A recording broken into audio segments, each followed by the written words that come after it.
Assalamualaikum warahmatullahi wabarakatuh. Eh, Perkenalkan, nama saya Yusuf Ihsan Zaini, bisa dipanggil Ihsan. Saya prodi akuntansi Universitas Mercubuana Yogyakarta. NIM 200610138. Saya di sini akan mempresentasikan tentang permasalahan ekonomi pada UMKM toko helm di masa pandemi COVID-19 ini.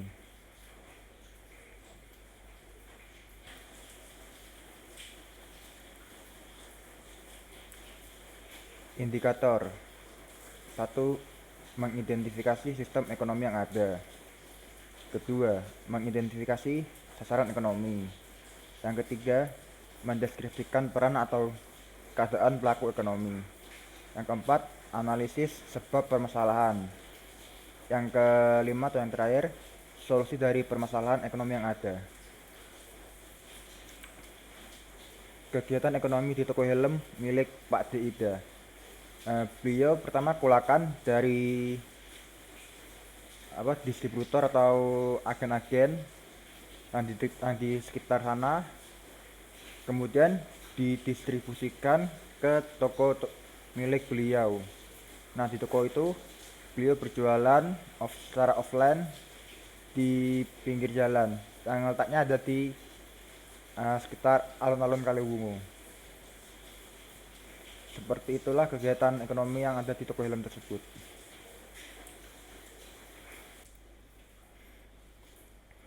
Setelah diteliti kemarin, permasalahan ekonomi yang ada dalam UMKM toko helm milik Pak Dida yaitu: pertama, pasar sepi dari masyarakat karena daya beli masyarakat rendah.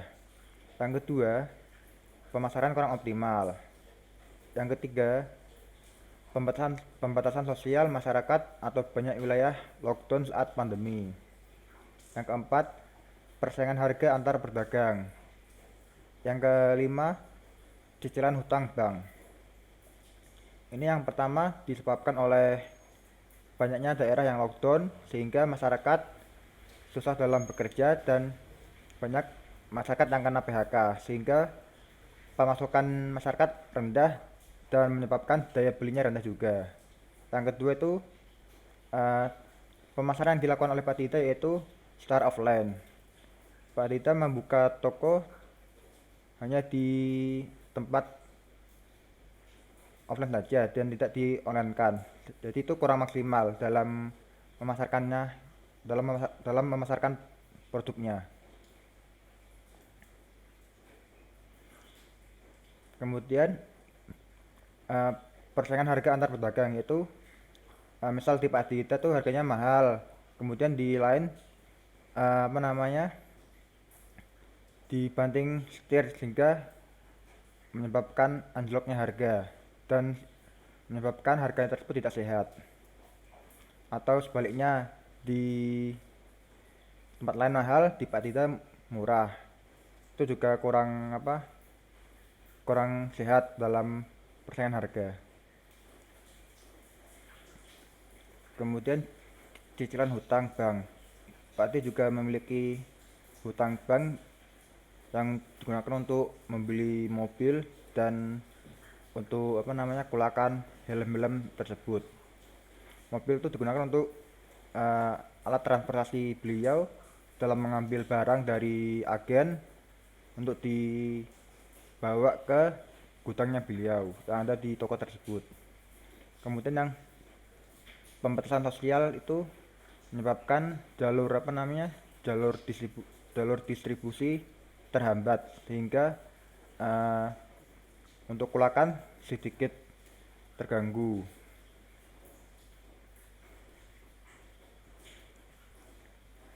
Next, strategi pemasaran. Menurut Kurz yaitu strategi pemasaran merupakan program yang menyeluruh dari perusahaan dalam upaya menentukan target market serta untuk memuaskan konsumen. Upaya tersebut dilakukan dengan membangun kombinasi atau perpaduan dari elemen-elemen yaitu produk, promosi, marketing mix, distribusi, dan harga.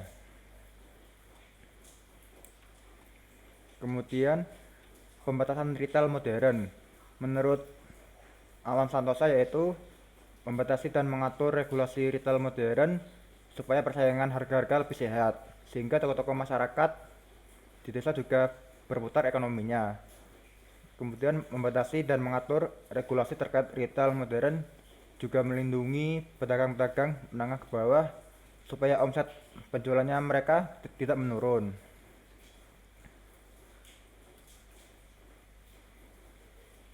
Next.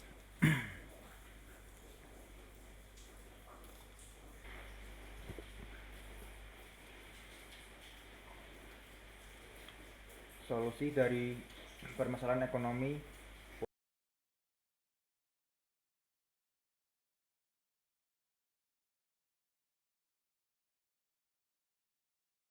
atau diskon menarik. Kemudian pemasaran dilakukan melalui media online atau marketplace. Kemudian memberikan pelayanan yang unggul serta harga yang sedikit miring dari pesaing. Kemudian diberikan pelatihan marketing online atau sekolah marketing. Kemudian penggunaan Google My Business supaya terdapat testimoni dari pelanggan. Kemudian pembatasan atau mengatur regulasi terkait retail modern oleh pemerintah. Yang pertama itu mencari sumber pelanggan, yaitu kita mencari agen yang harganya lebih murah. Misalnya di agen A harganya 5.000, di agen C harganya 2.000. Nah, kita harus beli di agen C supaya kita untuk jualan bisa lebih untung banyak ataupun tidak rugi banyak banget. Nah, kemudian memberikan promo atau diskon menarik. Misal promo, misal tanggal 12/12 dikasih promo, misalnya beli helm sekitar 1 juta dapat diskon berapa persen, atau promo buy one get one ataupun gimana gitulah. Nah, kemudian pemasaran dilakukan secara online, yaitu kita membuat akun di marketplace dan kita juga memasarkan di Instagram maupun Facebook milik kita. Nah, di marketplace tersebut kita bisa beriklan supaya produk kita terlihat di berandanya milik orang lain, sehingga pelanggan bisa melihat produk kita. Nah, kemudian memberikan pelayanan yang unggul serta harga yang lebih sedikit miring dari pesaing. Ini berkaitan dengan yang tadi, mencari sumber pelanggan yang lebih murah. Jadi kita bisa mengakali memberi harga yang lebih miring dari pesaing. Misal kita dapat pelanggan yang lebih murah daripada yang lain, misal pesaing ngasih harga 5.000, kita harga 4.000 saja, itu masih sedikit sehat. Jadi kita bisa menarik perhatian konsumen dengan harga yang lebih murah. Nah, kemudian diberikannya pelatihan marketing online. Nah, marketing online itu ada beberapa trik sehingga supaya bisa menarik pelanggan.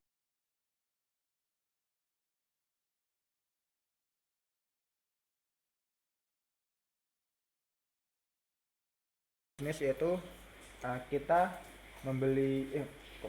kita memberi tanda di Google Maps supaya toko kita bisa dilihat oleh orang lain melalui Google Maps. Misal orang lain ingin membeli helm, kita ngeklik di Google maupun di Google Maps akan muncul toko helm milik kita. Dan kemudian kita berharap adanya pembatasan atau mengatur regulasi terkait retail modern oleh pemerintah. Jadi kita berharap pemerintah memiliki sebuah peraturan untuk membatasi ataupun mengatur regulasi tersebut supaya persaingan di Indonesia itu lebih sehat lagi. Penggunaan Google Maps Business yaitu kita bisa mendapatkan review dari pelanggan tentang produk yang kita jual maupun tentang apa yang kita layani kepada pelanggan tersebut. Misalnya di Google itu kan ada kok kayak bintang 5, bintang 4, bintang 3 itu yang penilaian dari masyarakat yang telah yang telah membeli produk milik kita. Next.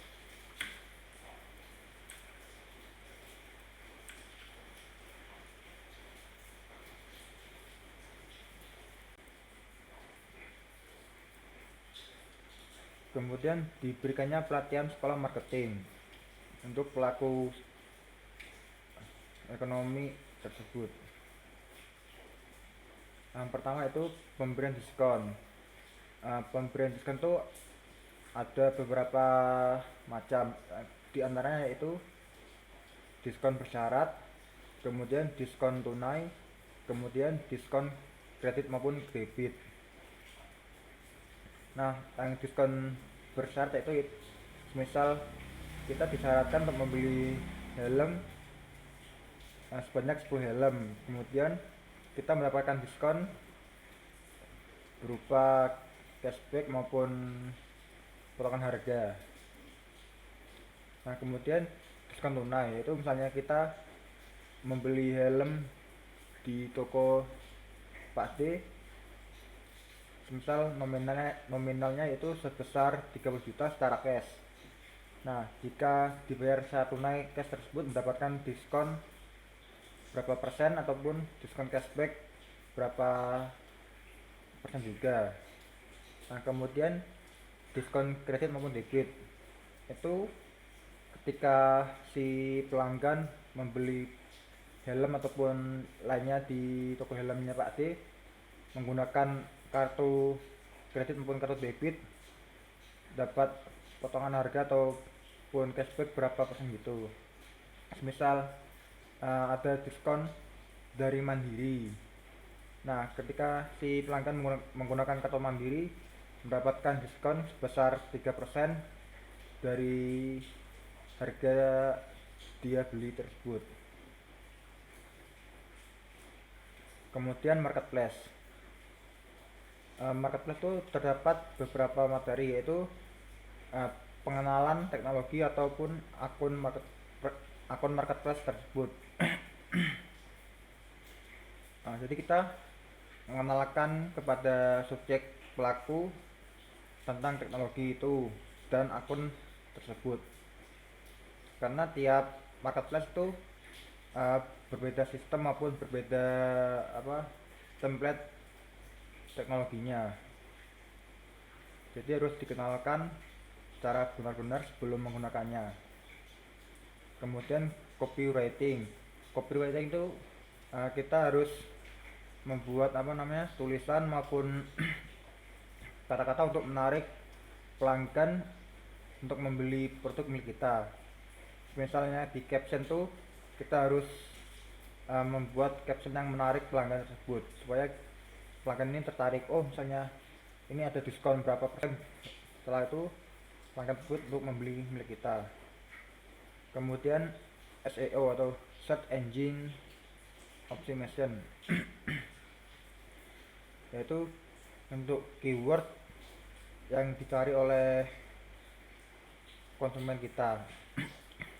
Misal konsumen mencari helm ink atau helm KYT. Nah, nanti yang akan muncul gimana caranya milik kita, bukan milik orang lain. Kemudian iklan. Nah, kita mengajarkan si pelaku ekonomi tersebut beriklan secara benar dan efisien. Jadi kita harus beriklan secara tepat sasaran. Jadi uang yang kita keluarkan untuk beriklan tidaklah sia-sia. Demikianlah presentasi dari saya. Wassalamualaikum warahmatullahi wabarakatuh. Copywriting itu sebuah teknik penulisan untuk menarik pelanggan terhadap produk yang kita miliki. Jadi misalnya kita ingin beriklan maupun ingin memasarkan usaha kita harus memiliki skill copywriting tersebut. Jadi misalnya kita menulis caption maupun kita menulis apa namanya tulisan di iklan tersebut, kita harus pandai-pandai dalam memilih kata. Kemudian SEO yaitu search engine optimization, yaitu seperti keyword yang dicari oleh pelanggan kita. Misalnya pelanggan kita mencari helm ink bagus maupun helm kreatif bagus, nanti akan muncul produk milik kita yang pertama kali di layarnya. Kemudian iklan. Nah, iklan itu kita harus mengajarkan kepada pelaku ekonomi tentang cara beriklan yang benar dan efisien, sehingga kita tidak sia-sia dalam mengeluarkan uang untuk beriklan.